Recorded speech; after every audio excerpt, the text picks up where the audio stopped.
Right now, I'm at the base of San Diego, California's Battle Mountain. This mountain was long a landmark on Highway 395, and today, with its giant cross on its peak, is still seen by thousands of people driving by every day on the interstate. But most people driving by don't know the mountain's name, and even fewer still know the story of the forgotten battle that it's named for.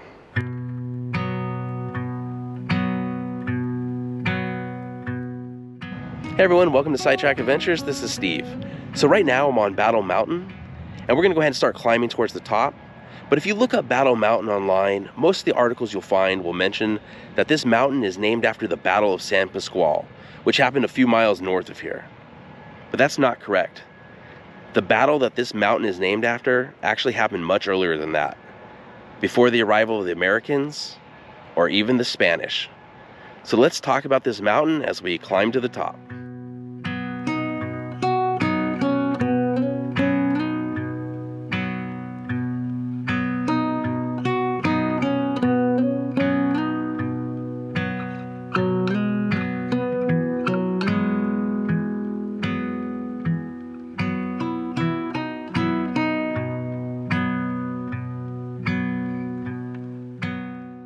So I know I said we'd talk about the mountain on the way up, but this trail is actually pretty steep and pretty rocky, and I really gotta watch where I'm going. So let's stop here a minute and we'll talk about it, and then we'll head to the top. I'm going to kind of start backwards here and talk about the mountain's relation to Highway 395 first. Battle Mountain was a major landmark on the highway before it was bypassed by the interstate. In a lot of old newspaper stories, when explaining where something newsworthy happened on 395, they would mark it by how far it was from the mountain. Eventually, Highway 395 was bypassed by Interstate 15 in this area, and the highway was decommissioned. The mountain, with its cross on the top that was first added in the 1960s, is still very visible to cars traveling on the freeway today. Highway 395 is likely where the confusion with the name started, though. During the Mexican-American War, the Battle of San Pasqual took place about 8 miles from here. After the battle, on December 7, 1846, U.S. troops, including Kit Carson, were attacked while retreating to San Diego and took refuge on a hill located a few miles north of here. The soldiers held the hill and counterattacked for 4 days before about 200 more troops arrived from San Diego, allowing them to retreat. During their defense of the hill, the soldiers were short of food and ate their mules. Thus, the hill became known as Mule Hill. Battle Mountain is visible from Mule Hill, but they aren't that close. However, a historic marker was placed for Mule Hill on Highway 395 in 1950. The marker was next to Battle Mountain, a decent distance from Mule Hill. Later, the marker was moved slightly to its current location, where at least you could see Mule Hill off in the distance, but it's still right next to Battle Mountain, leading to some confusion. All right, so let's head to the top, see what's up there, and we'll finish the story.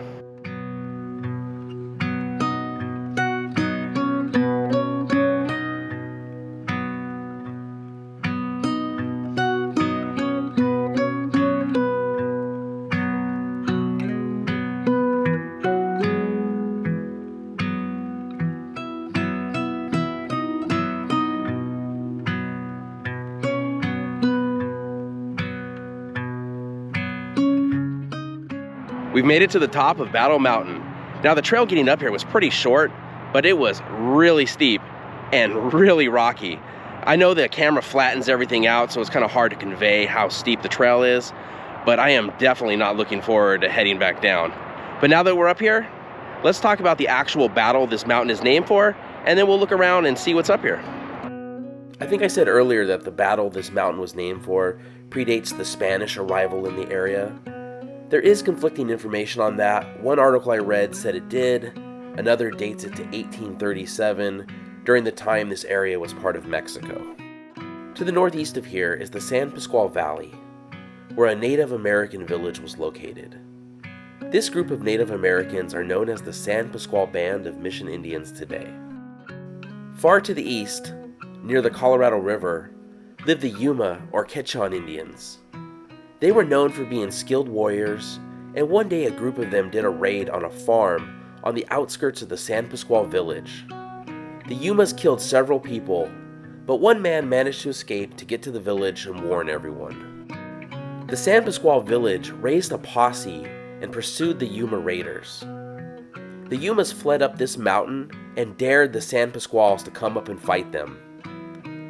Instead of climbing the mountain to battle, the leader of the San Pasqual posse decided to set the mountain, which was covered in brush, on fire. A number of Yumas were burned alive, and any who tried to escape were killed as they came down the mountain. All of the raiders were killed. To the Mexicans, the leader of the San Pasqual posse became known as El Quemador de los Indios, the Indian burner. And wow, as far as nicknames go, that one is pretty intense. Now, whether any of this actually took place, or if it even took place here, I can't really say. But to look at the mountain and think of it engulfed in flame as an act of revenge is just a staggering thought. But that's why this is called Battle Mountain. So now that we've talked about why this is called Battle Mountain, let's take a look around the top. Of course, the cross is the most prominent feature on the mountain. A cross was first placed here in 1966 for an Easter service. The original cross fell down, and then one was cut down, but this one's been here since the 1980s. There is a trash can up here that looks to be chained down to this rock. And these are lights. The cross is lit up at night. In 1978, this cross was rededicated in memory of 19 area residents who lost their life in the 1977 Tenerife airport disaster. It looks like someone brought a couch up here. I can't imagine bringing a couch up that steep hill, but more power to them. And this looks like it may have been a base for one of the earlier crosses. And there's another something over here. I'm not exactly sure what this is. It looks like maybe a flagpole would go in here. The view from up here is pretty great. You can see Lake Hodges off in the distance over here. Interstate 15 down below us.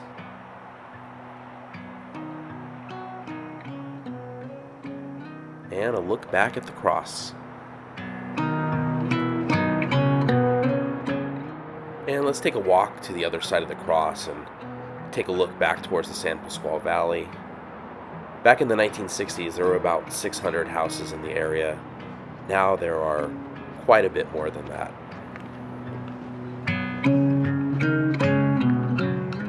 And if we look way off in the distance over there, and I know it doesn't come out on the camera at all because of the wide lens, but there's Mule Hill off in the distance. There are some pretty great views up here with, I don't want to say minimal effort because the hike was really steep, but really it only took like 10 minutes to get up here, and these views are definitely a reward for it. So that's our look at Battle Mountain and the forgotten battle that may have taken place here. Thank you so much for watching. If you enjoyed the video, please give it a thumbs up, consider subscribing, and we'll see you next week.